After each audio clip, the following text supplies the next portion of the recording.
आश्रम प्रेमियों जवानी सबसे पहले लखनऊ के इन साथियों का बहुत बहुत शुक्राना, जिन साथियों ने इस परंपरा को लगातार 14 साल बढ़ाया। जब शुरुआत की थी हमने, पहली बार मैंने विचार रखा था कि हम लोग सेमिनार करेंगे, तब हमारे यहाँ केवल सत्संग, बेटे इस बच्चे को संभाल दो, ये ग्राउंड नहीं है। सत्संग होते थे या एक अधिवेशन होता था, पद बांध लेंगे, और जो रूठता था उससे ज्यादा पद बन जाता, क्वालिफिकेशन ये होती हमारी।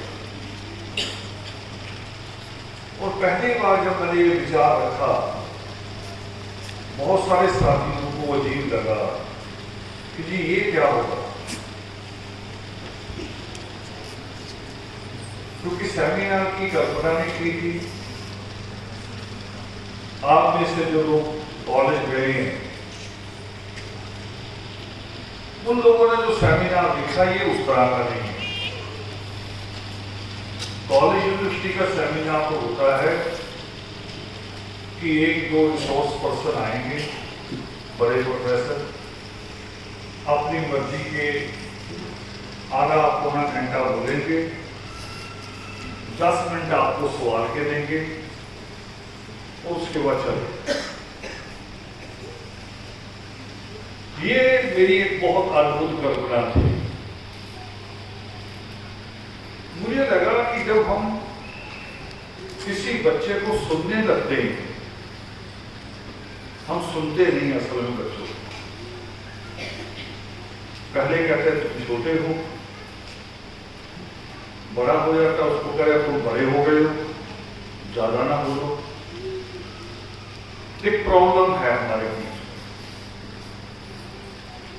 वक्ता आके कहते हैं एनवायरमेंट पैदा करो, कि उसी गंदी बस्ती में एक कमरे के मकान में, उसी में दादा दादी, उसी में हमारे माँ बाप, उसी में रिश्तेदार, उसी में दादा की के हुक्के से निकलता धुआं, बाप की सिगरेट का धुआं, शराब की गंध, और आप करें एनवायरमेंट पैदा करो। यानी एक तो होते ना करें बेटर से भी बहुत मुश्किल करी। हम तो अगर 8-10 बार मुश्किल देखें तो भी हमारी स्थिति जस्टिफाई नहीं कि हम कहाँ थे। मैंने जब पहली बार कल्पना की तो मैंने उसमें प्राथमिकता बच्चों को दी कि बच्चों को सुनना।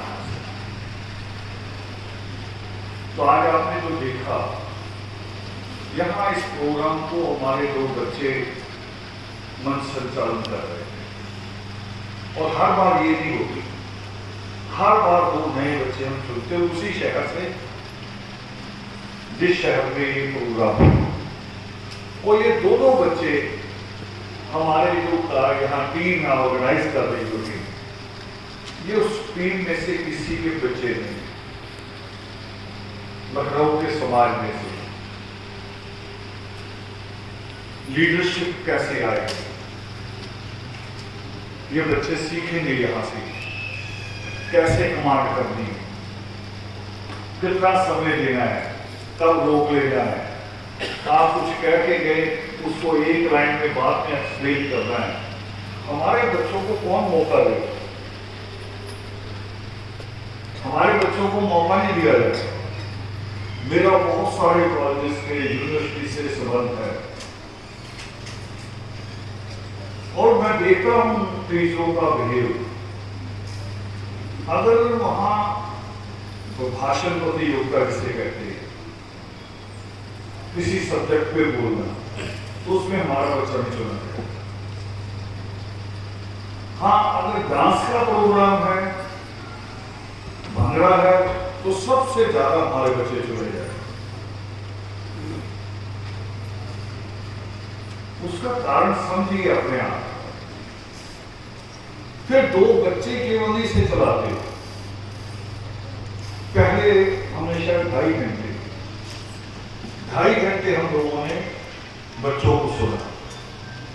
अब जो बच्चा वहां से चल के यहां आएगा, चाहे 2 लाइन बोले, वो जिम्मेवार हो जाएगा कि मैं ये कह के आया।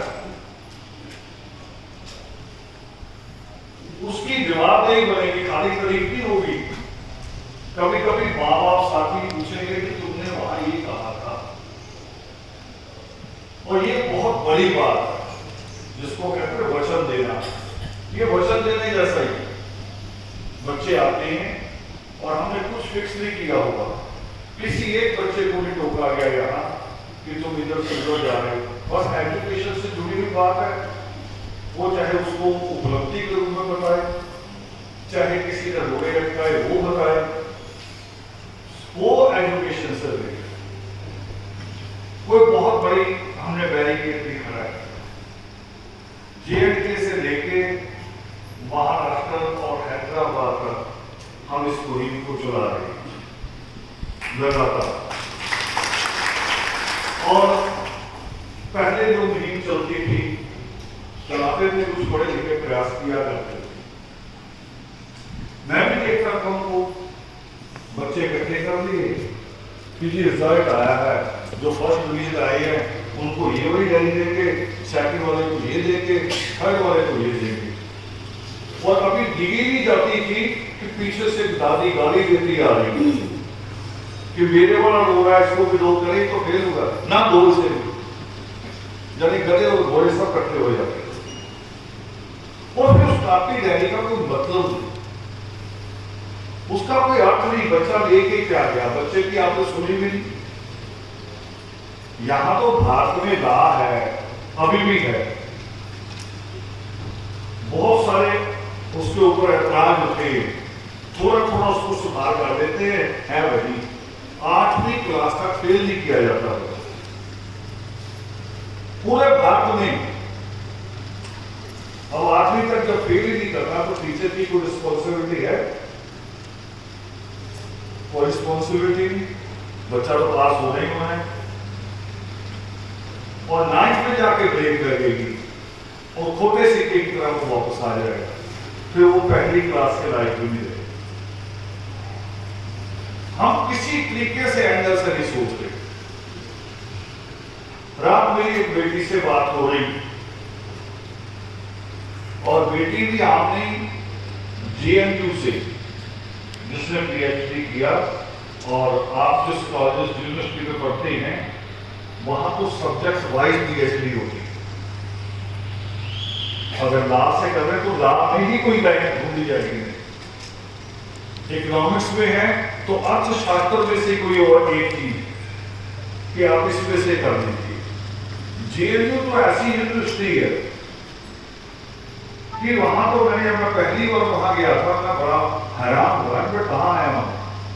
कह रहे इलेक्शन हो रही है स्टूडेंट्स के, और बैनर लगे हुए इलेक्शन के लिए वोट मांगने वाले। और जानते हैं बैनरों पे क्या लिखा हुआ कि शाम को फला हॉल में बात होगी, और बात किस विषय पे होगी? ईरान समस्या पे, पेट्रोल पे। अमेरिका सारे पेट्रोल पे कब्जा करना चाहता है, इस पे चर्चा होगी। मैं हैरान, और लगा मुझे कि मैं पहली बार किसी सही प्रॉपर जगह कर रहा हूं जहां हर बच्चा अपनी बात कह सकता है। कन्हैया का नाम सुना होगा आपने, बहुत पॉपुलर रहा पिछले 2-3 साल तक। मोदी के नाम में दम कर दिया था। उसकी जो टीचर है निवेदिता मैनन, वो हमारे सेमिनार में आती है। ये सेंटर है सेमिनार, वो आती है। और मैंने उनको बाजार में कह दिया, मैंने कही हमने आपको इतनी बार बुलाया और आपने कभी हमें बुलाया नहीं। तो उससे अच्छी बात मुझे कही हालांकि उससे पहले मैं जा रहा हूँ गोपाल गुरु जी के साथ जा रहा हूँ, सुंदर जोत का लेके गए मुझे पहली बार। इतनी अच्छी बात, आप हैरान हो जाओगे। वो कहे रावण जी, जेएनयू एक ऐसी यूनिवर्सिटी है कि आप किसी क्लास में जाके बैठ जाइए, टीचर आपको पूछेगा नहीं कि आप कौन सी क्लास के हैं, आपकी एडमिशन हुई कि नहीं हुई। टीचर का काम है अपनी पूरी बात रखना, आप सुन सकते हैं। ये भी ऐसा ही है, ये हमारा सेमिनार भी ऐसा है। मैंने कहा अपने साथियों से हमेशा कि बस्ती में जब इन्विटेशन देने जाओ तो ऐसे नहीं जाना कि वो जान पहचान वाला कौन है, पहले उनके घर चलते हैं, ऐसे नहीं जाना। बस्ती का जो पहला घर शुरू हुआ वहीं से दरवाजा खटखटाना शुरू कर और बात तक जाना है। पहचान वाले के यहाँ नहीं जाना शुरू। पहचान वाला तो अपने 4 आदमी बुलाएगा, बाकी उसे कहेगा मेरा झगड़ा है।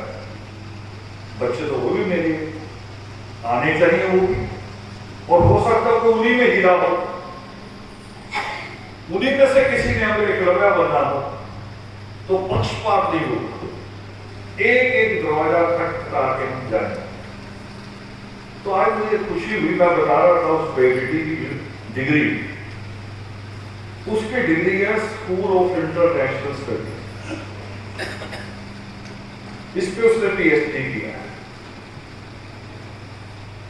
और वो मेरे से एक कल बात कर रही थी इसी विषय पे, क्योंकि सेमिनार में मैं आया हूं तो सब्जेक्ट शुरू होकर कहाँ आए हो। अल्लाह, मैंने उसे जो जवाब दिया वो जवाब ऐसे ही देना चाहिए, आपके भी ऐसे ही करना है, सीख लो। कोई आपसे बात कर रहा है और कुछ हद तक आपके विचारों से नहीं तालमेल कर रहा, तब भी कहो कि आपके विचार बहुत अच्छे। आपसे तालमेल नहीं कर रहा, विचार तो होंगे ना, एक पढ़े लिखा के अपने स्वतंत्र विचार होने चाहिए, उसको काटना नहीं है। तो उसने एक बात मैंने उससे कही क्लास में, मैंने कहा बेटा जी एक बात समझ लो कि इस कौम की विडंबना है। बोलिए ना, बस बैठ जाएंगे। विडंबना ये है कि हम कभी शादी में इकट्ठे होते हैं, कभी किसी के मंदिर में इकट्ठा होते हैं, कभी कभी राजनीतिक पार्टियों के पंडाल की पिछली साइड में इकट्ठा होते हैं। और अगर कौम की बात चल जाए, एक ही लाइन सबने पकड़ रखी है, पहले करेंगे चर्चा को, 10-15 मिनट चर्चा करके थक जाएंगे और लास्ट दलील होती कि ये कौम नहीं बदल सकती। ये सबकी है, ये नहीं कि उत्तर प्रदेश, JNK से लेके पंजाब, हरियाणा, सब जगह एक ही जवाब, ये कौम नहीं बदल सकती। मैंने कहा ऐसा हो ही नहीं सकता।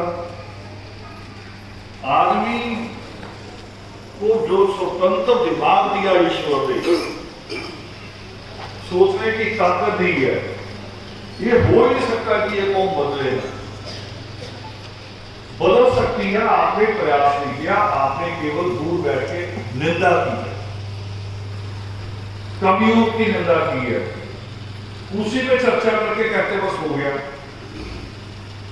इससे नहीं, जैसे वहां से करती गोहाना कांड हो या खैरवान जी हो, उसके बाद जब भी उनका कंडीशन आता है उस पर बड़ी स्पीचें पड़ेंगे चीख के, वहां हमारे लोग मार दिए गए, ये ब्रह्मवाद है, ये मनोवाद है ना, हमें इंसाफ नहीं है।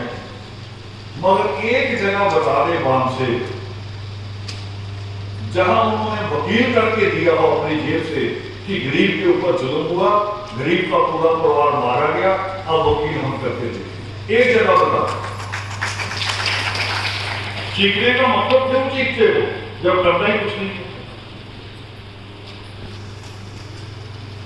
और सारे कॉलेज का पैसा खाते हैं, हर कॉलेज एम्प्लॉइज को जैसे ड्यूटी ज्वाइन करता उसको घेर लेंगे। हम ही सबसे पहले बढ़िया है, हमारे साथ जुड़ जाओ। इस इससे अच्छी तो जो एम्प्लॉयज की अपनी यूनियन होती है वो होती है, कम से कम कहीं काम तो आती है ना, किसी की बदली में, किसी के प्रमोशन में, कहीं तो काम आती है। बाप से आज तक दर्ज के किसी काम में,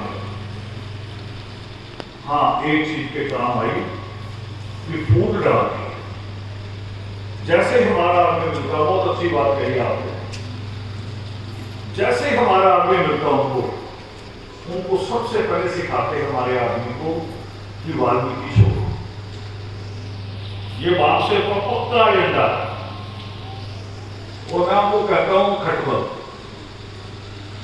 हाँ आप मच्छर भी कह सकते थे या और भी कुछ कह सकते थे, मगर मेरी जो तरीका मुझे तो लगा, क्योंकि खटबल जब यहां काटता है पता नहीं चलता, जब यहां पहुंच जाता तब यहां पता चलता है, लेट पता चलता उसके कारण। बाप से भी बिल्कुल आपको क्या करनी आपको पता नहीं चलेगा, जब नुकसान हो जाएगा तब आपको पता चलेगा कि नुकसान हो जाएगा। पहले कहेंगे वाल्मीकि को छोड़ दो, क्यों? क्योंकि दो तीन फर्क है कि जो तो राम की कहानी लिखी है और एक राजपूत औरत थी सीता, उसको शर्त दी है।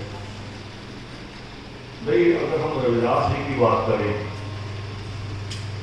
उनको छोड़ने के तो आज तक नहीं कहा बाप से कि रविदास को छोड़ो, और रविदास के साथ एक राजपूत और मिया का नाम जोड़ा हुआ है।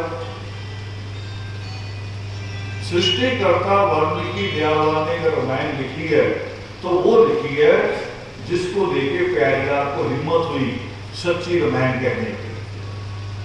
उसमें वो बातें हैं जिनको हिंदू कुछ सुनने से डरता है, इसीलिए वो तुलसीदास को ले रहा है, वो बातें लिखी। और रविदास जी ने कृष्ण की आरती गाई है, भजन मुरारे, और हर रविदास मंदिर में गाई जाती है। बनारस के रविदास मंदिर में पंजाब से सोने की पालकी आती है, वही रविदासी जो बांसुरी चलाते हैं, जो अम्बेडकरवादी कहलाते हैं, वो लेके आए सोने की पालकी। सोने का दरवाजा आया इस बार, वहां नहीं सुनवाते, हमें हमारे आदमी को कहेंगे वाल्मीकि नाम छोड़ो। अब आज कल्पना करो 1 अगस्त 2024 के बाद कल्पना करो, अगर आपने वाल्मीकि नाम छोड़ के गोदी गोदी कर दिया होता तो वर्गीकरण की हिस्सेदारी आपको मिलती? बताओ, इंसाफ से कहो भाई, नहीं मिलती। यही साजिश थी, यही साजिश थी असल में। जड़ विहीन करना जिसे कहते, जड़ विहीन कर दिया जाए समाज। और आज वही जो कहते थे 6000 जातियों को इकट्ठा करेंगे, थाना नारौनी का, यहीं से बैठी हैं आपके उनकी बहन जी, जो कहती थी जिसकी जितनी संख्या भारी उतनी उसकी हिस्सेदारी। जितनी संख्या हमारी है हिस्सेदारी दे दो, ऐतराज क्या? वो अब तो सुप्रीम कोर्ट ने कहा, उतनी ही कहा सुप्रीम कोर्ट ने भी, ये नहीं कहा भी इनकी भी लेके दे दो। सुप्रीम कोर्ट ने भी यही कहा है कि संख्या के हिसाब से राज्य सरकारें वर्गीकरण कर सकती है। और मुझे नहीं लगा था, आप में से कईयों को लग रहा होगा कि मुझे कई सेंसिटिव बातें बोल रहा हूं मैं, मगर उनको नहीं लगा जो 4 बार मुख्यमंत्री रही, बिना किसी शर्म के उस कौम के खिलाफ आ गई जिस कौम के लिए उसने एक भी काम नहीं किया। या तो किया होगा ना कि मैंने आपके लिए ये किया, 1,08,000 नौकरी निकाली, और कितनी दी आपको? हमारे हिस्से में कितनी आई? शायद 5,000 भी ना आई। बैठे आप में बहुत सारे लोग, अटल जी, बाकी जी, पता होगा आप लोगों को,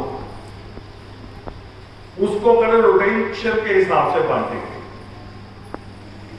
वो जाट को भी देंगे, जाटर को भी देंगे, ब्राह्मण को भी देंगे, बनिए को भी देंगे, मगर काम 2,000 रुपए देंगे हमारे आदमी से करा। ये भी शिक्षा देगी साहब। कि काम उनसे करा रहे हैं, नौकरी ले लो, पेंशन है। और उन्होंने हमें कहा फिर कि जी आप पढ़ते लिखते नहीं हैं, इसलिए आप पीछे हैं। अब मैंने एक बेटी का बताया जेएनयू से, एक बच्चा हमारा आईआईटी रुड़की में, नॉर्थ इंडिया का सबसे बड़ा पहला नॉर्थ इंडिया का सबसे पहला सुपर कंप्यूटर हमारे बच्चे ने बनाया है। अब कितना बड़ा होगा सुपर कंप्यूटर, नाम छोटा लगता है सुपर, कल्पना नहीं हो रही, कल्पना भी समझ लीजिए। उसका रख रखाव देखभाल के लिए 3 देशों की टीम काम करती है, एक भारत, 2 दूसरे देश, और उनकी सैलरी है तीनों देशों की मिला के 1 महीने की 5 करोड़। रख रखाव, अब हिसाब लगाओ कि सुपर कंप्यूटर कितना बड़ा होगा, वो हमारे बच्चे ने बनाया।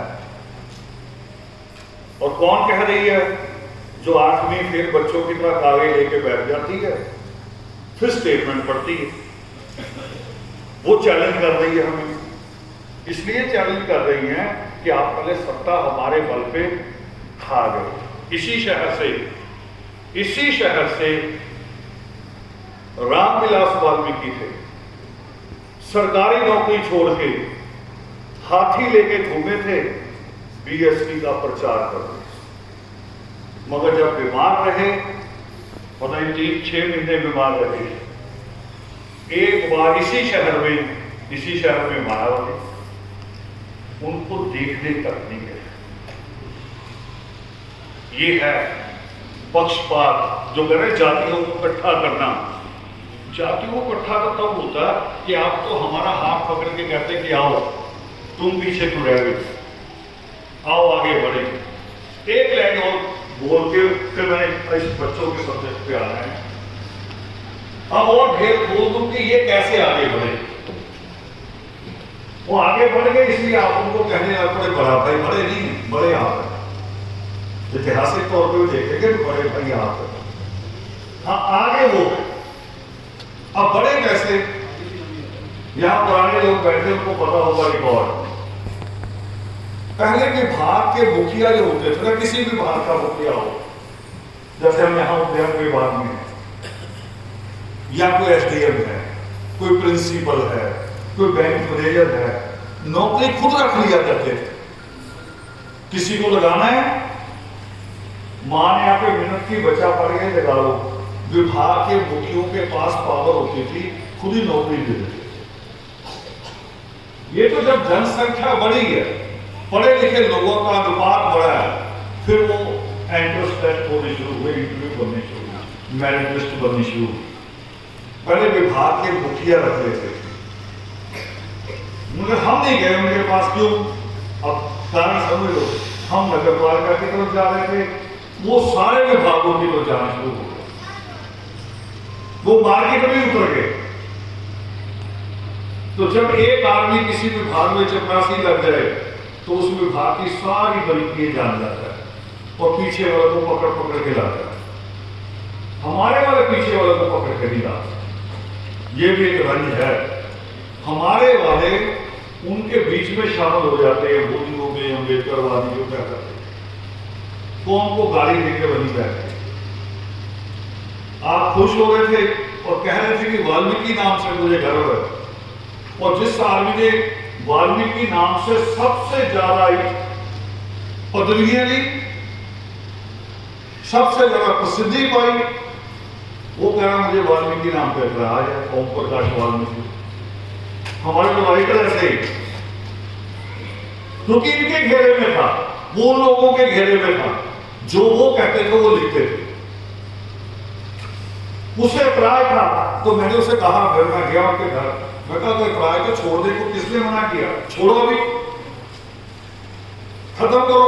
छोड़ा भी नहीं, क्योंकि उसका लाभ देखा। सारी किताबें हमारे खिलाफ थी, और मैं उनके पास गया था, करते किस लिए? हम मार्च महीने में और अप्रैल महीने में कई जगह प्रोटेस्ट रैली करते हैं, क्योंकि उस वक्त बच्चों के रिजल्ट आने होते हैं 8वीं के, हाई स्कूल के। और हम रेडी करते हैं, गांव जाते हैं कि एक तो बच्चों को स्कूल भेजो और दूसरा जो जा रहा है उसको सब्जेक्ट ये दिलाओ। उसकी झंडी दिलवाने गया था मैं कि जी आप आओ और झंडी दे दो, कह किसी लीडर को बुला दो। मैं कहे अच्छा मैंने गलती की, मैं तो सोच रहा पढ़ा लिखा आदमी है, मुझे नहीं पता था कि एजेंट है। हमारे बीच में हमें दिशा देने वाले कम थे, हमारी निंदा करने वाले ज्यादा थे। यही भगवान दास ने किया। दोनों आदमियों ने हमारे खिलाफ काम किया और अब दोनों आदमियों की किताबों का पोस्टमार्टम हम कर रहे हैं। एक एक लाइन को हम साबित कर रहे हैं कि कितनी उनकी नकली लाइन है, और एक दस्तावेज के आधार पे, ऐसे नहीं जज्बाती होकर नहीं, दस्तावेजी गलत साबित करेंगे कि वो दस्तावेजी गलत। एक जगह कहते हैं 1931 में, इससे पहले वाल्मीकि नाम नहीं था। भाई 1931 में नहीं था, 21 में था, 11 में भी था, 1901 में भी था, और जब जनगणना शुरू हुई 1883 में उसमें भी था। मूर्ख बना रहे हो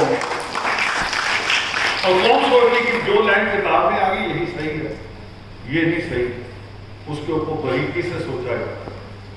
तो अब हमने विद्वान लगाए हैं, वाल्मीकि उपवन भी बन रहा है, वहां हमारा खोज केंद्र बिल्डिंग के रूप में भी बनना है, मगर विद्वानों के रूप में हमने खड़ा कर दिया।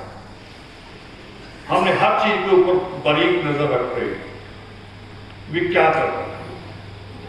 अब मैं यहां बात करूंगा जो बच्चों ने आज मसला उठाया और थोड़ा सा ज्यादा ही हो गया।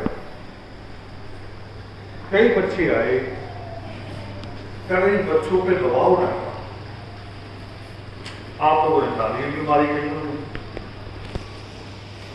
कई बच्चे आए, बच्चों को फ्री छोड़ दो। यार फ्री तो है ही, इससे ज्यादा फ्री तो कौन है ही नहीं। कोई बता दो मुझे कोई कौन इससे ज्यादा फ्री हो। घर बनाते हैं, संगे मरमर लगाते हैं, फिर भी 4 भाई बाहर बिछाते हैं, चाहे किसी की गाड़ी निकले या ना निकले। इससे ज्यादा तो फ्री कौन है ही नहीं। कोई है तो इससे ज्यादा फ्री? मैंने दुकान देखे हैं और बुरे भी लगे, मुझे बड़े शर्म आई। तो मैं भी इसी कौम में जन्मा,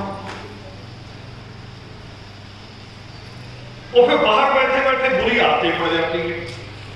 पहले आदमी ताश खेलते हैं, औरतें भी खेलती हैं। ऐसी जगह भी देखी है मैंने। अमृतसर का कैंट एरिया देखा मैंने, यानी सुरक्षित होता, पुलिस नहीं आता। माए ताश खेल रही है और बेटी चाय लेके आ रही है। बताओ बेटी क्या बने? इससे ज्यादा फ्री कौन सी कौन होगी?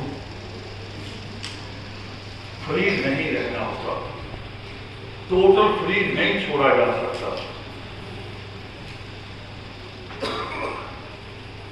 सिखाना होता है।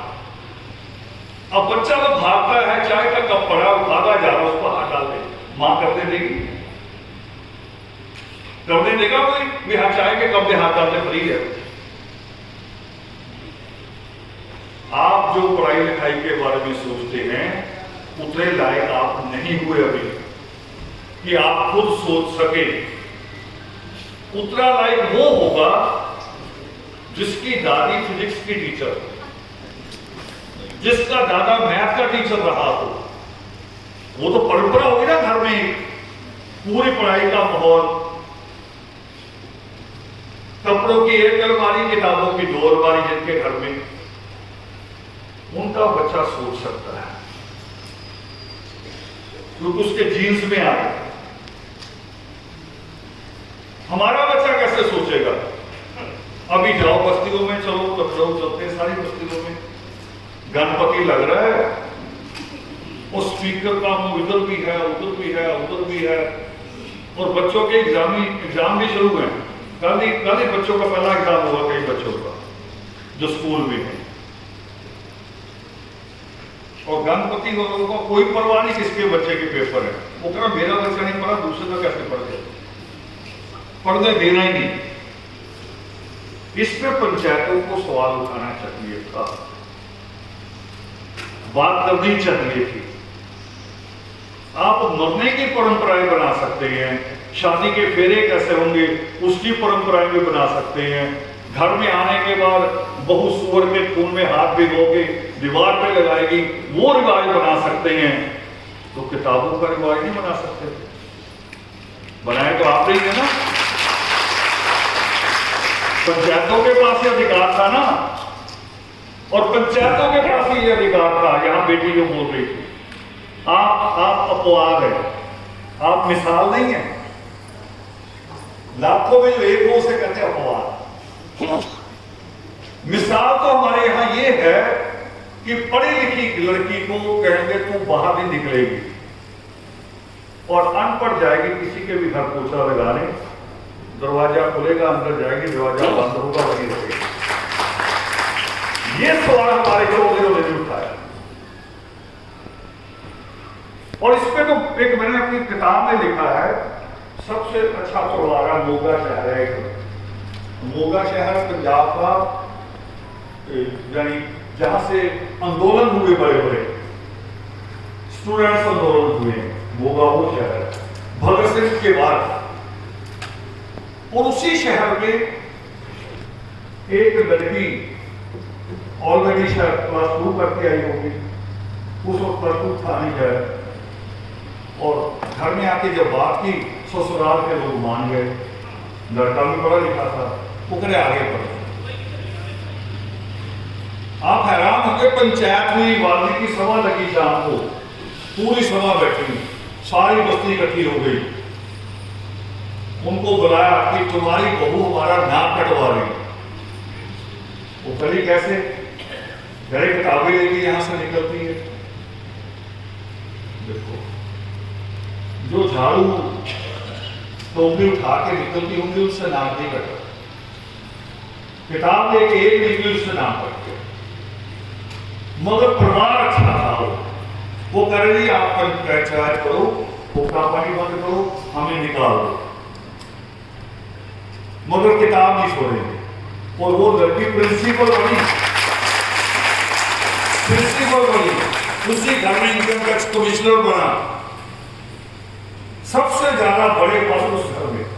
और आज किसी ने चंदा देना हो, किसी ने कोई फोन करवाना हो, सारी वही बरादरी उनके खिलाफ पंचायत कर रही थी, उन्हीं के घर पहुंच जाते। किसी को फोन कर दो एसडीएम को, आप ही जानते, आपको समझेंगे। इसीलिए बाबा साहब ने कहा था कि शिक्षा शेरनी का दूध है। वो शेरनी का दूध उन्होंने पिया, आज पूरी कौम के आसपास घूम गई।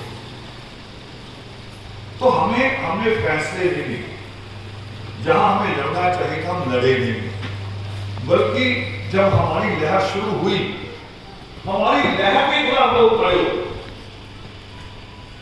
अध्यक्ष वाल्मीकि सभा का और जय वाल्मीकि के खिलाफ बोल रहा, जय वाल्मीकि का मजाक उड़ा रहा। हम हैरान थे यार, ये तो प्रधान है, मेरे बंदर का प्रधान है, इसको तो खुद जय वाल्मीकि बोलनी चाहिए। वो कहना नहीं कि जय वाल्मीकि नहीं बोलेंगे, प्रधान जरूर रहूंगा, चौधर जरूर रखूंगा। तो बच्चों की बात पे फिर वापस आ रहा हूं। बेटे, आज आपको ये नहीं पता कि कितने सब्जेक्ट क्या करते हैं हमारे साथ। पहली बात तो आप अपने आप नहीं सुनते। आप सुनते हो जो आपके आसपास सहेली दोस्त होते हैं कि दोस्त इधर को गया तो भेड़ों की तरह मैं उधर को गया, और वो हमें ठीक ठीक कर कभी गाइड नहीं करते, वो कभी ठीक गाइड नहीं करें। एक बेटी पंजाब का शहर का कादिर हाई स्कूल में टॉप किया उसने। स्कूल वालों ने उसकी बोर्ड में फोटो लगवाई, अखबारों में भी छपी। और उसी स्कूल में जब वो +1 का फॉर्म भरने गई तो उसे पूछा क्या पढ़ना है, आप कहेंगे मुझे साइंस पढ़ना है, नंबर बहुत अच्छे साइंस में। ये बिल्कुल ताजा मिसाल बता रहा हूं, 2 साल की। टीचरों ने पता क्या कहा, अरे साइंस और होम साइंस एक ही होती है, होम साइंस होती है। उसी स्कूल के टीचरों ने जहां उसने टॉप किया उन टीचरों को गर्व नहीं हुआ, उनको ईर्ष्या हुई भी टॉप क्यों कर दी। ये होगा, सारे बार बार होगा, हमारे साथ फेस करना पड़ेगा। तो गाइड की बात आ रही है वही 2012 में हमने एक आर्टिकल लगा के पूछा था, क्योंकि उस वक्त ना जैसे पहले होते थे, आपने कभी पहले देखा था मुर्गी फार्म, जगह जगह मुर्गी फार्म बने हुए थे, बड़ी बड़ी बिल्डिंगें। बिल्कुल मुर्गी फार्म के तरीके से ही एक इंजीनियरिंग कॉलेज हो गए पूरे भारत में।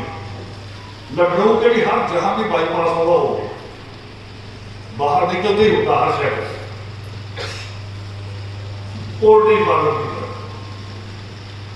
हमने सोचा ये क्या हो क्या रहा है। इकोनॉमिक्स का लाभ है डिमांड और प्रोडक्शन। जितनी डिमांड है प्रोडक्शन उस हिसाब से करो। फालतू प्रोडक्शन करोगे तो फिर उसका रेट गिराना पड़ेगा।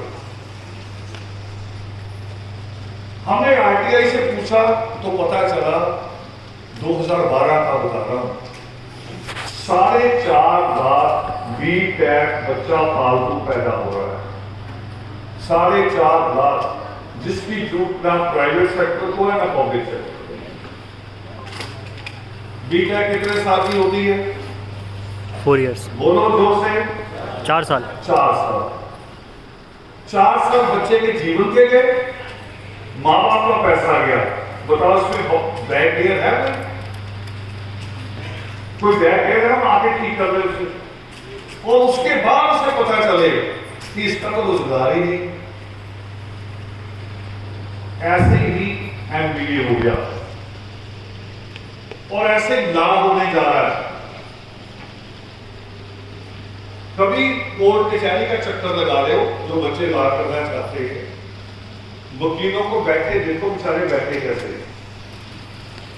और जब आप आओगे 4-5 साल बाद, तब उनकी गिनती कितनी हो जाएगी और मान लगा लो।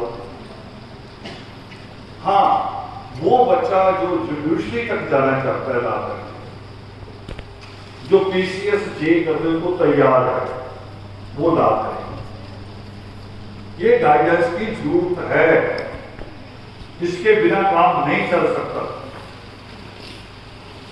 कहे फ्री कर दो, फ्री नहीं हो सकता।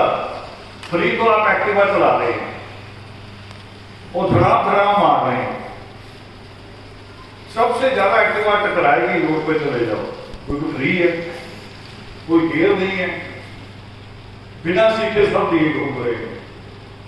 एक आदमी जगह बना रहा होता है, एक्टिवा वाला बीच में घुस जाता है, वो कह रहा तूने क्यों बनाएगा, मैं ये फ्री लाभ है। और वही बच्चे जब विदेश से होके आते हैं तो मुझे कहेंगे जी विदेश देखो कैसा, इतना अच्छा डिसिप्लिन है, बड़ा अच्छा। तो मैं कहा वहां भी 2 हाथ वाले बंदे हैं, 2 ही आंख है उनकी, मगर वो सरकार के डंडे से डरते हैं। यहां आप डरते नहीं, जहां चाहे जो मर्जी कर लेते हैं। तो पार्किंग में तो जो मर्जी चल जाएगा, जीवन में नहीं चलेगा, जीवन में नहीं चलेगा। अब एक बेटी ऐसी यहां आई जिसने रो दी कि मां नहीं है जब मेरी डिग्री पूरी। अब सोचो ना जीवन कैसे कहां जा रहा है। और आप कहोगे हमें छूट दे दो, हम जो करना चाहते कर दे दो। बाद में आप माँ बाप को ही गालियां देंगे कि आपने अगर थोड़ा सा समझा दिया होता तो हम शायद बदल जाते। यहां एक बच्चा बोल रहा था, कहा कि आयुष था शायद, जिसने मेडिकल के बारे में बताना शुरू किया था। और मैंने कहा अच्छा बताओ, कोरोना काल के बीच में मैंने जो नोट किया, डॉक्टर की और राशन की दुकान कभी बंद नहीं। ये आपने महसूस किया होगा। प्रोफेशन सारे बढ़िया हैं, सब्जेक्ट सारे बढ़िया, ज्ञान की हर बात बढ़िया।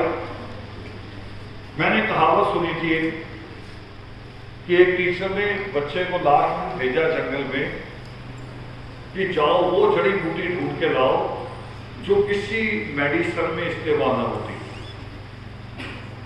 बच्चा खाली हाथ वापस आ, वो कह रहे कोई ऐसी जड़ी बूटी है ही नहीं जो मेडिकल में इस्तेमाल है, ज्ञान भी ऐसा ही है। ज्ञान है, हर ज्ञान का अपना एक महत्व, हर ज्ञान का। हिंदी के टीचर का महत्व है, वही तो शुरुआत कराता था हमारी पहली क्लास से। मगर आगे जाके हमने क्या बनना, क्योंकि हम सबसे पीछे वाली कौम है, हमें बार बार अवसर नहीं मिलेगा। हमने पहले भी कितना समय गवा दिया, 1872 से हम समय गवा रहे हैं। 1872 में पहली बार नगर पालिका की पक्की नौकरी हमें मिली थी, और उस नौकरी को हमने हांडी में, हंडिया खाने में, दावतों में गवा दिया। अब दावतें और बड़ी हो गई है, शादी का खाने 2.5-3 लाख का करते हैं। और पढ़ाई में मैं कह दूं कि BSc नर्सिंग करा दो, कहेंगे 70,000 रुपये लगेगा। उसको बहुत बड़ा करके कहते 70,000। लखनऊ का कोई साथी बताओ, लड़का लड़की देखने में कितना पैसा खर्च करते हैं? सो देखने में है बहुत होता है, देखने में डब्बे में गिन के लेके जाते हैं। मेरा ना नाक पीछे ना हो जाए, 7-8 डब्बे होने चाहिए मिठाई के, यानी कम से कम घूम करके तो सारा जोड़ दे तो 1 लाख रुपया देखा दिखाई का खर्च करते हैं। और जिस देखा दिखाई का लास्ट में अर्थ क्या निकलता शादी के बाद, वो कह रहा तू अपनी शक्ल घूम कर रहा, अपनी शक्ल ही मैंने देखी। जिस देखा दिखाई पे लाखों खर्च किया, अगर यही लाखों पढ़ाई में खर्च कर दो, डिग्रियों में खर्च कर दो, तो सारा कुछ बदल जाए, सारे हालात चेंज हो जाएंगे। मगर वहां कहेंगे पैसा नहीं है, और फजूल खर्ची के लिए पैसा है आपके पास। ये सारी बातें बार बार उठानी पड़ेंगी। मैं पढ़ता हूं, कई बार अखबारों में आप भी पढ़ते होंगे कि गुज्जर महासभा ने फैसला लिया मृत्यु खोज नहीं होगा। पढ़ के कुछ बहुत होते हैं आप, मगर ये नहीं सोचते हम भी ले लें। मरने में भी इतनी रोटी पानी होता है, कई पकवान बनते हैं, मीठी आइटम भी होनी चाहिए।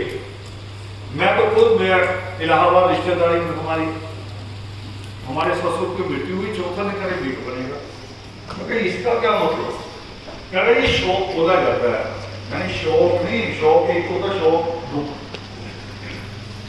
है ना, एक शौक और होता है ना, आपकी क्या कहते हैं उसको, क्या कहेंगे ना, खाने पीने का शौक।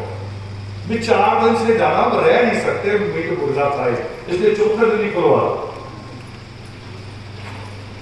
उस पर पैसा खर्च हो रहा है। और पढ़ाई का पहले पैसा नहीं है हमारे पास। मैं इसलिए भी कह रहा हूं कि 1 अगस्त के इस फैसले के बाद अगले 10 साल बाद फिर जायज सवाल होगा। आज जो कर रहे वो नजायज है, आज चाहे सोनिया बोले या मायावती बोले, वो सवाल नजायज है। मगर 10 साल बाद जब कोई कहेगा कि देखो जी उनका असर क्या है, तब जायज होगा। हमें बचना उससे, ये एक शर्मी आपसे नहीं होना।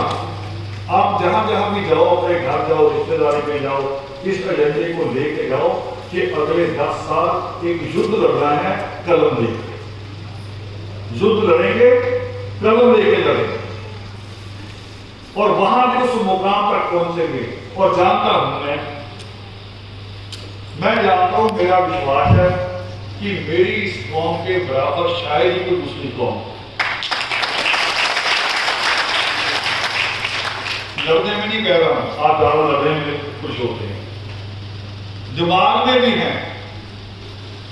मैं कई बार ताजमहल के पास खड़ा, मैंने देखा जाके ये कैसे करते हैं, जादू क्या है? जादू कुछ नहीं, दिमाग ही होता। ऐसे पत्ते पकड़े हुए, अपने तो दिखाई दे रहे हैं, अब दूसरे के कैसे पता चले? इतना तेज दिमाग है, कंप्यूटर जैसा। अरे इसने ये पत्ता उठाया, ये गिराया, उसने ये किया, उसने तीनों चारों में काउंट कर देते सेकंडों में, कोई कागज पत्थर में नहीं, एकदम फीड करते हैं जल्दी से। और एकदम रिजल्ट निकाल रहे थे कि ये इसलिए रोक रखा है जो मुझे चाहिए वो इसके पास है। अब बताओ यही दिमाग अगर शिक्षा में जिस दिन लग गया फिर कोई आपका मुकाबला करेगा? है ना दिमाग भी है, बहादुरी भी है। हमसे ज्यादा बहादुर कोई नहीं। छोटी सी मिसाल ले लो, सीवर में हमारा आदमी मरता है, उसको निकालने कौन भागता है? कभी इंतजार किया कि फायर ब्रिगेड वाला आएंगे? दूसरा हमारा ही आदमी जाता है चाहे कुछ ना मर जाए। और ये मैंने बस में सुना था तो मेरी कौम की बात, बस में एक आदमी और कैप्टन था कोई आर्मी का रिटायर, बहस हो रही थी उन्हें आरक्षण को लेकर। तो आर्मी के आदमी ने कहा अरे इनको छेड़ो ना, तुम दल कौम को छेड़ रहे हो। जो जिसको पता कि एक मार गया दूसरा भी जा रहा है, जिससे ये सीधे होकर इस तरह से उतराए मैदान में, जिसको मरने का खौफ ही नहीं है। सोचो तुम्हारा क्या बनेगा, तुम्हारे हथियार भी हो गए। ये सच है, हमारे इतिहास का है। अब रिजर्वेशन पे बात करूं एक और, हमारे बच्चे डर जाते हैं। जैसे क्लास में चलती ना कोटे की बात, घबरा से जाएंगे फिर ये तो कोटे से आएंगे। मैं आज आपको एक और कोटा बताने जा रहा हूं। अभी अभी बड़ा विवाद भी हुआ नीट के पेपर को लेकर। नीट की जो यानी कि वैकेंसी है जो डॉक्टर एमबीबीएस की, वो 1.25 लाख से कम है, 1,09,000 पूरे देश में। फिर पास भी इतने होने चाहिए ना। मेरिट तो यही कहते हैं, जैसे आईएएस रखने, आईएएस अगर 100 रखना तो चाहे 10 लाख आदमी दे, वो पहले 100 को लेते बाकी निकालते। मगर नीट में ये नहीं हो रहा। सीट 1,09,000 और बच्चा पास किया जाएगा 10 लाख। और 10 लाख वाला कौन, 10 लाख वाला कौन था? ऑन रिकॉर्ड बता रहा हूं ये बात, अभी इस पे और भी काम कर रहे हैं। कम से कम पास मार्क्स कितने होते हैं बताइए? पास मार्क्स कितने होते हैं किसी भी क्लास में? 35 या 40? नीट में बड़ा कौन 10 लाख में पास होने वाले? 17%, 18%, 11%, 11% वाला भी पास में। और वो कहा जा रहा पता कौन है? वो हमारा नहीं, वो 1 करोड़ रुपया देके सीट देता प्राइवेट कॉलेज। अब बताओ मरीजों को वो मारेगा या हमारा बच्चा मारेगा? बताओ कौन मारेगा? आप यूं ही घबरा जाते हैं। असल में हमारी ये चर्चाएं नहीं होती घर में। टीवी में खुलता तो सीरियल चलता है, ज्यादा क्रिकेट चलेगा, न्यूज देखनी नहीं, डिबेट में नहीं जाना, कभी नहीं देखना कि वहां क्या हो रहा है। कुछ चीजों की स्टडी करनी शुरू करो। कुछ आदर्श ने भी क्लासेस शुरू की, हमने क्लासेस शुरू की, ऑनलाइन क्लास लगती हमारी व्हाट्सएप पे। हमारे टीचर क्लास लेते, लड़कियों की भी है लड़कों की, उसको ज्वाइन कीजिए। किताबों पे चर्चा होती है, फिर जिस दिन कोई करंट टॉपिक आता है जैसे इलेक्शन पेपर, उसी दिन उस पर बहन शुरू हो जाती है। चाहे ज्ञान थोड़ा हो मगर एक दूसरे से ले लेके बड़ा हो जाता है, पूरी नॉलेज बन जाती है। 11% वाला डॉक्टर बन रहा है और हमारा पता कौन सा होता है? सुजाता अपना रैंक बताओ कितना था? खड़े हो जाओ, जोर से बोल दो। 10th रैंक था।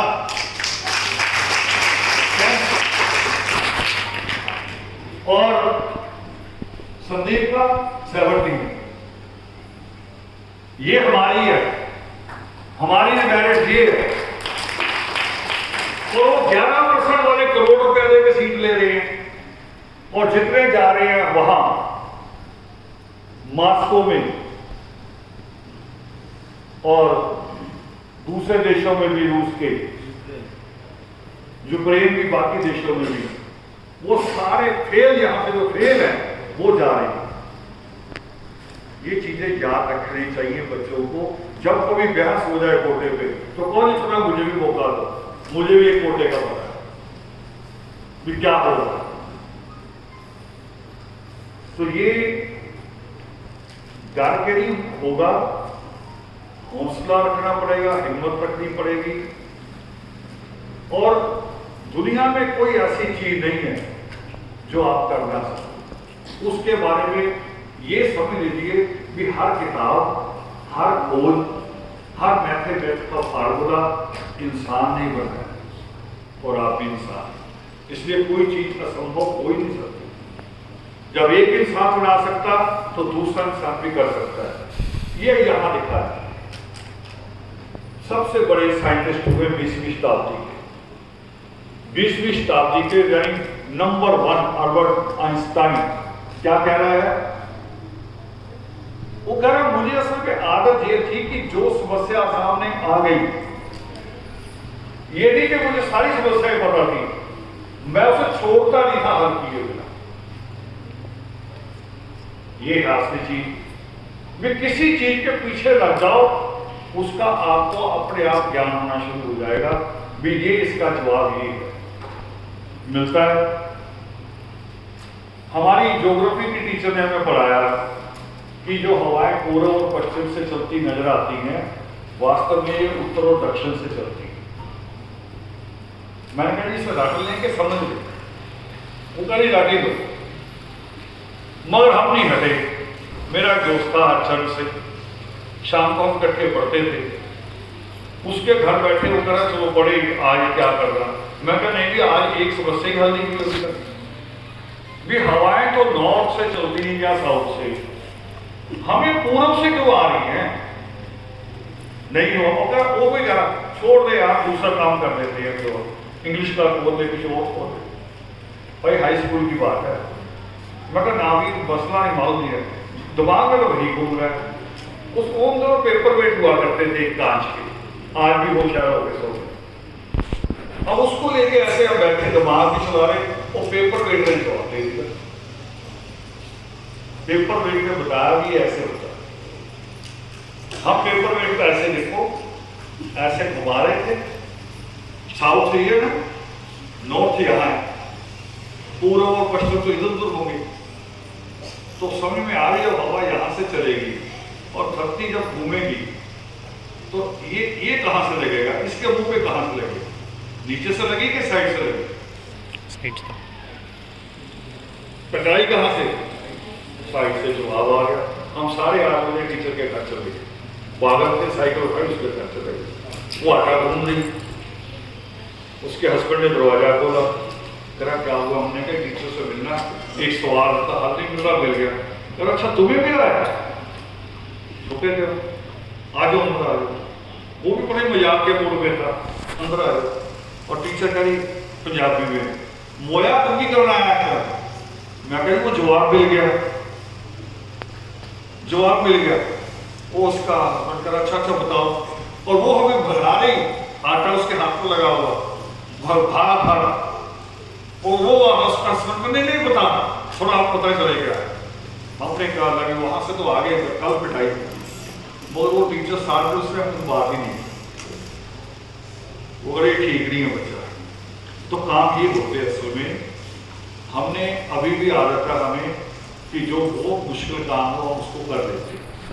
तो मैंने बात शुरू की थी कि सत्संग हुआ करते थे, और मैंने बात रखी सेमिनार। तो जब साथी समझ नहीं पा रहे थे, फिर मैंने एक लाइन समझाई उनको। मैंने कहा देखो सत्संग होता है, उसमें एक तरफ दरबार लगा होता है परमात्मा का, वहां भी लोग मत्था टेकते हैं, पैसे चढ़ते हैं। एक तरफ मैं बैठा होता हूँ, वहां भी लोग मत्था टेकते हैं, वहां भी पैसे आते हैं। और फिर मैं जो ग्राम शहर अच्छा हो, मैं उसको भी कहता हूँ वैसे भी पैसे दो, वही कमाऊंगा। सेमिनार में तो ये सारा होना नहीं। पहली बात तो सोचो भी मेरा नुकसान, कोई पैसा नहीं आना, बल्कि लग सकता है। 1-2 सेमिनार पे आपने मुझसे ले लिए थे पैसे, हैं? सही है। हाँ, हॉल ही बुक हो रहा था, मैं कहा चलो पैसे ले लो, दिए नहीं आएगा। तो मैंने कहा देखो नुकसान तो मेरा हो रहा, मैं फिर भी शुरू कर रहा हूँ, क्योंकि लास्ट में पैसा ही काम आता। मरते वक्त जो चेहरे पे संतुष्टि होगी वो ये होगी कि मैंने जो काम पकड़ा ईमानदारी से किया। उस वक्त संतुष्टि इस बात की कि मैंने अपनी कौम के साथ धोखा नहीं। फिर हमने ये सेमिनार शुरू किए और इस पे एक और काम हो गया, इस पे कई बार बच्चों की फीस भी देनी पड़ी। अभी भी बता रहे थे ना, आज भी एक बच्चा आया, उसकी आकाश की फीस दी है हमारे साथ। और ये मदद जो अभी अनाउंस की ना, आप में से किसी के नाम लिए, ये तो शायद 2-3 साल से आनी शुरू हुई है। पहले किसी का कोई मदद नहीं आती थी, बल्कि मजाक ही उड़ाते थे, वे पता नहीं क्या कर रहे हैं। तब भी हम हटे नहीं, रुके नहीं, हम लगे रहे हैं, कितना खर्च हो जाए कुछ हो जाए। और मुझे एक और बात याद आ रही, संत किशोर जी, इनका एक्सीडेंट हो गया कानपुर से आते हुए, पंच जाते हुए मोटरसाइकिल से, टांग टूट गई, हड्डी बाहर निकल आई। वो ऑपरेशन हुआ, इनकी मिसेज बीमार हो गई, उसके पेट का ऑपरेशन हुआ। मैं खबर लेने आया और अचानक मैंने कह दिया कि सेमिनार टाल देते हैं। जैसे भी ठीक जिस हाल में उठ के बैठ गए, अरे सेमिनार जरूर होगा, सेमिनार नहीं करेगा। ये है साथी जिनकी वजह से चल रहा है। मुकेश जी ने यहाँ पीछे, यहाँ आगे आए नहीं, पीछे ही हो। इनकी माता जी सीरियस थी हॉस्पिटल में, मगर ये दोनों तीनों भाई यहाँ लगे हुए। डॉक्टरों का कभी आजकल में पता नहीं बह रहे कि ना है। मगर मैं अभी भी बच्चों से बात कर रहा था कि जन्म और मृत्यु हमारे हाथ में नहीं है, जीवन हमारे हाथ में। कैसा बनाना ये हमारे हाथ में, उसको अच्छा बनाओ बुरा बनाओ ये हमारे हाथ में। दोबारा एक बात फिर कहने लगा हूं, क्योंकि जिस बात पर मुझे चिंता हुई है आज कि इतने फ्री हैंड नहीं हो रहा है, उसकी एक मिसाल बताने जा रहा हूं।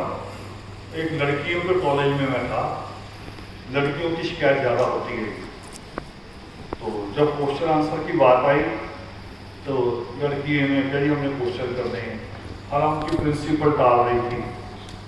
मैंने कही कर दे रहे लोग। पहले क्वेश्चन आया कि जी हम अगर थोड़ा देर बाहर घूम लेट आ जाए तो माँ बाप बहुत बुरी तरह डांटे। माँ भी डांटेगी, बाप भी डांटेगा, दादी भी डांटती है, और जो आवारा भाई है वो भी डांटता है।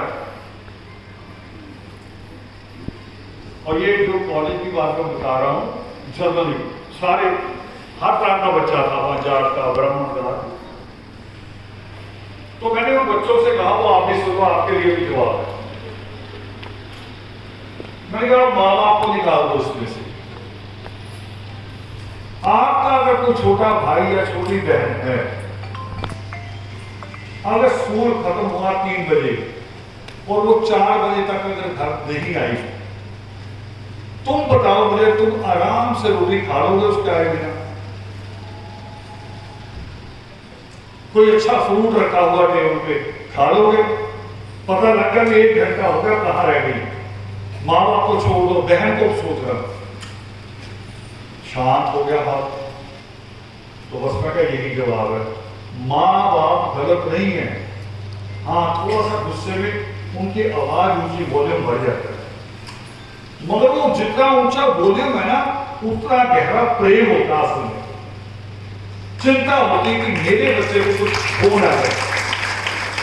तो जो प्रिंसिपल डाल रही थी उनकी कि रैंक और क्वेश्चन आंसर, वो बाद में कही सर ये तो बड़ी गलती होगी। मैं क्या हुआ, एक सेमिनार में उनके माँ बाप को बुला के फिर इसी क्वेश्चन पे हो जाए। तो मैं कहा आप बुला लेना, फिर आ जाऊंगा। तो बेटे जो चिंताएं होती माँ बाप की कि ये करो वो करो, माँ बाप जिस नर्क को जीते हैं वो चाहते कि आपको वो नर्क ना होगा। 90% जो झगड़े होते हैं ना परिवार में, पति पत्नी में, वो पैसे के कारण होते हैं। 90% अगर जेब में पैसा नहीं, 10% कोई अदर होंगे। 90% झगड़े जिस दिन जेब में पैसा ना हो पत्नी अगर दाल भी कह रहे ना कि दाल ये नहीं दूसरी ले आओ तो झगड़ा होता है, आर्थिक तौर पर ज्यादा चल रहे। और शिक्षा वही चीज है, सृष्टिकर्ता वाल्मीकि दयावान इसीलिए इस क्रम में कहते हैं, वो कह रहे पहले पढ़ाई, फिर कमाई, फिर सगाई। उनके शब्द थोड़े और है, उनके शब्द है कि पहले धर्म, फिर अर्थ, फिर काम, फिर मोक्ष। वो 4 हिस्सों में कहते हैं पुरुषार्थ को। मैंने उसको सादी भाषा में कह दिया। मगर हमारे यहाँ क्या होता, ना पढ़ाई ना कमाई, अगर बहू पड़ोसियों के आ गई तो फिर हमारे भी आए, तो क्या फ्यूचर क्या। मैं तो रात में कहा जिस घर में मैं रुकता हूं उस घर में बेटे की बात आ गई थोड़ी सी, हालांकि वो तो बच्चा छोटा, कोई ज्यादा बड़ी बात नहीं, मगर मैंने कहा, मैंने कहा समझाओ समझाओ, मगर जब इसकी उम्र आ जाए ना समझे तो घर से निकालो। इतने सख्त तो होना। समस्या लड़कियों की नहीं है, लड़की हमारी समझती है, समस्या हमें लड़के पैदा कर रहे हैं। सरकार ने नारा दिया ना, लड़की बचाओ लड़का पढ़ाओ, लड़की पढ़ाओ। हमारा नारा होना चाहिए लड़का बचाओ तो लड़का पढ़ाओ। लड़का बचाओ कहां से, हमारा बनने से, नशेड़ी बनने से, और यही पढ़ ही रहा है। हमारा नारा यही होना चाहिए। तो माएँ जो है इसमें बड़ा गलत रोल अदा कर रही है। पहले माएँ होती थी बड़ी सख्त, एकलव्य के समय की, हमारे समय में भी रही सख्त रही। जो बात छुपानी होती थी वो हमारे सामने बाप को बताती थी और कहती डंडा उठा, पहले भी बताओ।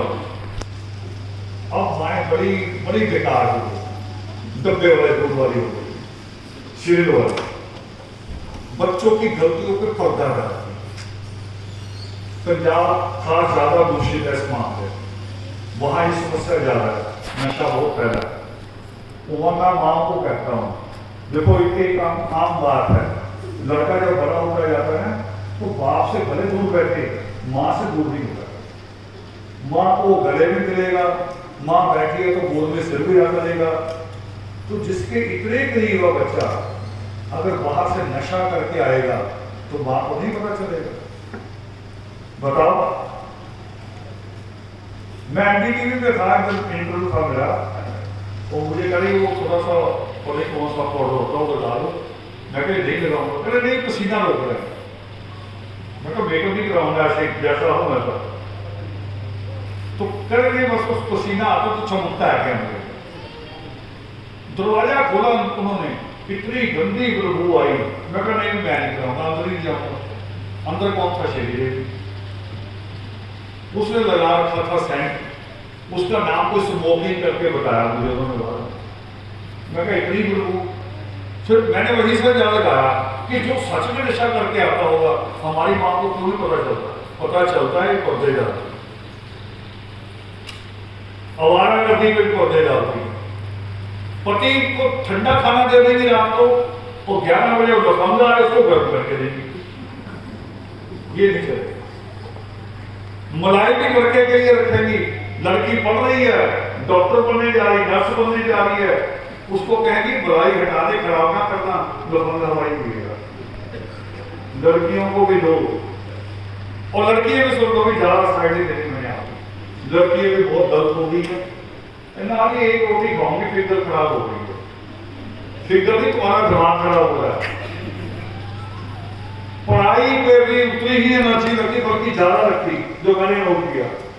जिस दिन मैं पढ़ते बैठता हूँ मुझे पता है मुझे 1-1 घंटे और कुछ मांगना पड़ता है, कुछ देर हो ज्यादा एनर्जी लगती है। तो माएँ ये ख्याल रखें कि जब बेटियां पढ़ रही हो हर 1-1.5 घंटे बाद उनको चाहे चाय दो, चाहे दूध दो, चाहे कॉफी दो, जो लेना चाहे। दूध सीधा न लेने का है तो फ्लेवर दो, पुलाव दो, दही भी दो। हमने मुकाबला कराने भी कहा ना 10 साल जो जाओ फिर बड़ा आसान हो जाएगा। और अंतिम मिसाल के साथ खत्म कर रहा हूं। हम बहुत कहते हैं कि हम बहुत पीछे हैं, बहुत पीछे हैं, हम पीड़ित है, 5000 साल से पीड़ित है। एक जाति है दुनिया में जिसकी संख्या बहुत कम है बल्कि दुनिया में सबसे कम, जिनको कहते हैं यहूदी, इजराइली। मगर दुनिया का जो सबसे बड़ा प्राइज है शिक्षा में, कौन सा होता है? बोलो जोर से, नोबेल प्राइज। केवल एक जाति जिसकी संख्या दुनिया में सबसे कम है और जो 2000 साल अपने देश से बाहर रही, 40% नोबेल प्राइज एक काट जीतती है, जिसके कोई ठिकाना नहीं था रहने का, रिफ्यूजी बन के रहे जो। और आज टेक्नोलॉजी में वो सबसे सुपर इजरायली, मिसाइल आए तो मिसाइल को हवा में कैसे खत्म कर देता है। आपकी पेन ड्राइव भी वहीं से बन के आई है। और कोई बच्चे कह रहे हैं बाहर पढ़ने जाना है, अगर आप साइंस की किसी चीज से रिलेटेड पढ़ना चाहते हैं, केमिस्ट्री, फिजिक्स, और कोई चीज आप अपने आप थोड़ी बहुत तैयार कर ले, कोई प्रोजेक्ट, 100% स्कॉलरशिप इजराइल देगा, 100%। मगर पढ़ना चाहे पढ़ने के लिए, वो नहीं कि वो विदेश है ना, वहां बहुत गरीबों जो अभी कह रहे थे हमें फ्री छोड़ दो, वहां जाकर हम पूरे फ्री हो जाएंगे, वहां कोई पूरा फ्री नहीं। मैंने देखा है जा जाके बार बार, वहां पार्किंग पता कैसे होती है? पार्किंग में सबसे पहले गाड़ी लगेगी हैंडीकैप, उसका निशान बना हुआ, 3-4 निशान उसके लिए। वो खाली है तो खाली रहेगी, कोई दूसरा गाड़ी नहीं लगा सकता। दूसरा निशान होगा जिनके पास छोटा बच्चा है, ट्रॉली है, उनकी गाड़ी खड़ी होगी, उसके बाद जाके जरूर गाड़ियां लगेंगी। वो गाड़ियां पहली खाली रहे तो खाली ही रहेंगी। ये अनुशासन है उनका, फ्री फ्रूट नहीं होने देते वो किसी को। ये आपके दिमाग में, भारत में ये फ्री होना, तो फ्री होना मेरे समझो आप समझ लो, आप थोड़ा सख्त कहने जा रहा हूं, फ्री होना मतलब जानवर होना, जानवर ही फ्री होता है, तो उसको रस्सी डाली जाती है, आपके पे रस्सी ना डाले इसलिए बंदे को। जय बाबा।